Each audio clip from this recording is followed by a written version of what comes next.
నేటి నుంచి రాష్ట్ర వ్యాప్తంగా రేషన్ పంపిణీకి సంబంధించి నూతన స్మార్ట్ కార్డులను ప్రభుత్వం విడుదల చేసింది. ఈ రోజు నుంచి కూడా రాష్ట్ర వ్యాప్తంగా ఈ కార్డుల పంపిణీ జరుగుతుంది. కొద్దిసేపటి క్రితం మంత్రి నాదెండ్ల మనోహర్ ఆధ్వర్యంలో ఇటు విజయవాడలో వరలక్ష్మి నగర్లో ఇంటింటికి వెళ్ళి కార్డులు పంపిణీ చేసిన పరిస్థితి. మనం ఒకసారి లబ్ధిదారులను ఒకసారి మాట్లాడదాం ఎలా ఉంది ఏంటని. అమ్మా ఎలా అనిపిస్తుంది? మొన్నటి వరకు కాగితం మీద ఉండేది రేషన్‌కి సంబంధించి అంతా కూడా. ఇప్పుడు ఒక స్మార్ట్ కార్డ్ వచ్చింది. ఎలా అనిపిస్తుంది కార్డు? ఆనందంగా ఉంది సార్. ఆనందంగా ఉంది. ఏం చెప్పారమ్మా? మంత్రి వచ్చి మాట్లాడారు. మీకు రేషన్ అందుతుందమ్మా? హ్మ్. రేషన్ బియ్యం బాగుంటున్నాయా? హ్మ్. మీకు డీలర్ బాగానే ఇస్తారా అని అడిగారు. మాకు బాగానే చేస్తారు సార్ అని చెప్పాము. అంటే దీన్ని ఎలా ఉపయోగించాలి ఏంటనేది అధికారులు ఏమైనా చెప్పడం జరిగిందా? చెప్పారు సార్. మా ఆయన గారు ఏం అన్నారు. చెప్పారు? అంటే ఇట్లా మన రేషన్కి హ్మ్.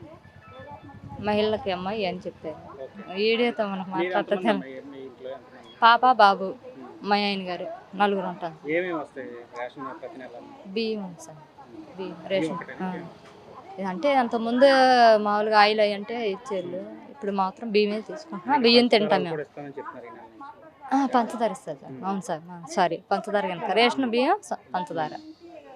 ఒక్కసారి మీకు ఇది చూడొచ్చు. ఇది ప్రభుత్వం అందించినటువంటి ఈ నూతన స్మార్ట్ కార్డ్ మీరు ఒకసారి విజువల్స్‌లో చూడొచ్చు. ఈ కార్డుకి సంబంధించి పూర్తిగా కూడా నూతన టెక్నాలజీని ఉపయోగించుకొని ఈ నూతన స్మార్ట్ కార్డ్‌ను ప్రభుత్వం అందజేస్తుంది. ఇప్పటి నుంచి కూడా పూర్తిగా ఈ కార్డు ద్వారానే దీనికి సంబంధించి మొత్తం డీటెయిల్స్ అన్నీ కూడా ఈ కార్డ్‌లో ఉంటాయి. ఈ కార్డ్ ద్వారానే పూర్తిగా రేషన్ తీసుకునే అవకాశం ఉంటుంది.